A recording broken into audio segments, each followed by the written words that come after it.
Hey y'all, welcome back to the channel. This time we took a trip to the Great Smoky Mountain Jeep Club Invasion in Pigeon Forge, Tennessee. We were there for Saturday, August 27th, the last day of the event.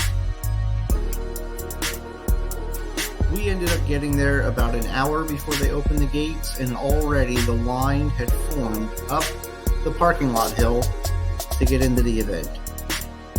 But once they opened the gates, everybody got in pretty quick.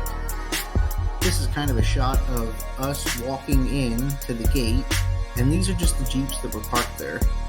And yeah, some of them didn't quite park the right way, but you literally could have just walked around this event through the parking lot to look at other people's Jeeps. It was fantastic. As you'll notice, lots of ducks.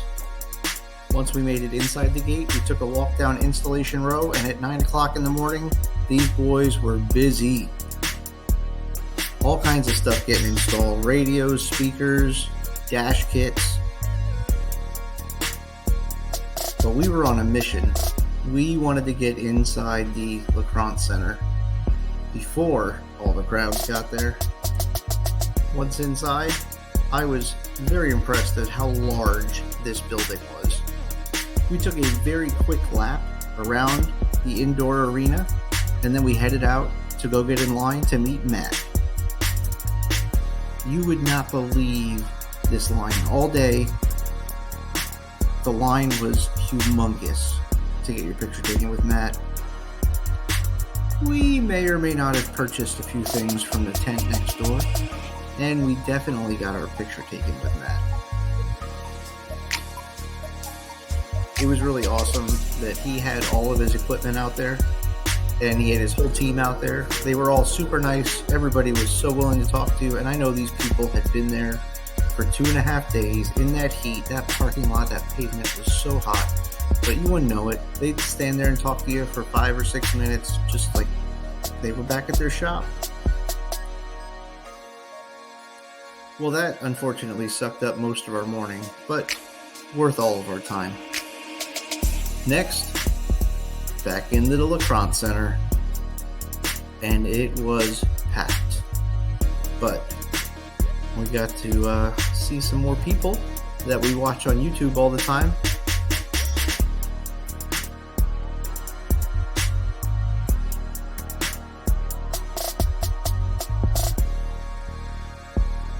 We got to hang out with Miss Holly and Mr. Walter from Mischief Maker. We also got to meet Miss Brittany and Mr. Kevin from Light Bright. We also got to check out their demon child. Boy, that thing is neat. Then we headed back outside. And if you wanted to see any generation or version of a solid actual Jeep, they had them everywhere.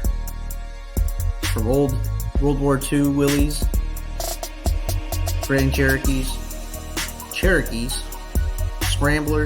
CJ5, CJ7. It was amazing.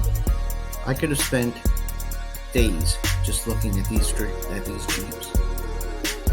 Then this year they had the show and shine competition at the top of the hill, so you actually had to walk over a footbridge, over traffic to get to the upper parking lot. And up there was all kinds of fancy. So my tips for next year. If you're heading to the Great Smoky Mountain Jeep Club Invasion next year, please try and go on a weekday. It usually starts Thursday, Friday, ends on Saturday, and all of the vendors seem to run out of product. So if you're going there to spend a little cash, you might want to get there a little early. They did have some deals, but pretty much most of the stuff was gone unless you wanted some rims or some LED lights. They still had stuff for sale, but not nearly as much as it seemed that they had earlier. Also, if you're going there, go in the gate as early as possible. Get there early, get a good parking spot, get up out of bed. Come on, you know you can. And get there before everybody else gets there. Food options. There were some tents selling food, And I think there was a food truck or two in there, and of course the ice and the little ice cream truck or something. But most people left the property and went and got food. Now, this is like on the island. If you're familiar with Pigeon Forge, on that property, there are some restaurants over there. I heard everything was packed. The strip was packed. Everything was packed. We ended up bringing sandwiches to eat because I'm cheap. And then we planned on stopping somewhere on the way home. And then the whole reason my daughter went. Lots of ducks.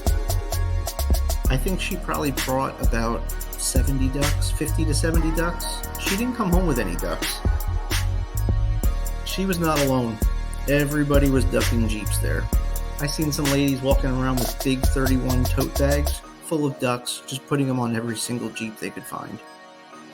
So, be prepared. You're going to get ducked. And just suck it up and like it.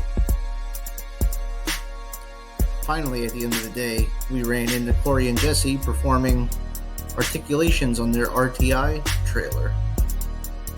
And, of course, Corey showed them what was going on with their suspension and what was or wasn't working properly. It was really fun to watch. At the end of the day, we headed out of there, headed home, had a fantastic time. Definitely hit this again. Alright everybody, thanks for watching.